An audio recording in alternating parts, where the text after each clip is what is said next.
আজকে করব ফুলকপির পাতা বাটা। তার জন্য প্রথমেই ফুলকপির এই ডাঁটাগুলো থেকে পাতাগুলোকে ছাড়িয়ে নিয়ে আমি একটু কুচি কুচি করে কেটে নিয়েছি, তাহলে সুবিধা হবে। আর একটু মিহি করা যেতে পারে, কিন্তু আমি পারি না করতে।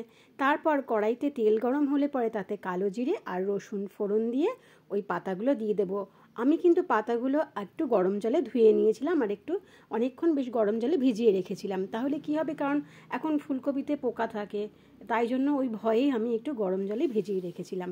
তারপর এই পাতাগুলোকে ভালো করে নাড়াচাড়া করে ভেজে নেব। একটুখানি ভাজা ভাজা হয়ে আসলে পরে এতে দেব চেরা কাঁচা লঙ্কা। চেরা কাঁচা লঙ্কাটা আগেও ফোড়নেও দেওয়া যেতে পারে, কিন্তু আমি পরে দিয়েছি, তার কারণে একটা ঝাঁঝ বেরোয়, সেটাতে আমার খুব কষ্ট হয়, তার জন্য। আর এরপর দিয়ে দিলাম নুন। নুনটা দিয়ে পাতাটা ভালো করে নাড়াচাড়া করে ভাজা ভাজা করে নেব। প্রায় ভাজা হয়ে এসছে, এবার কিন্তু আমি একটা পাত্রে তুলে নেব। ভাজা হয়ে গেলে পরে একটা পাত্রে তুলে নিয়ে এবার এটাকে শিলনোড়ায় বাটবো। শিলনোড়ায় বাটলে কিন্তু, মিক্সিতে বাটলেও হয়, কিন্তু শিলনোড়ায় বাটলে টেস্টটা কিন্তু মনে হয় যেন একটু বেটার হয়।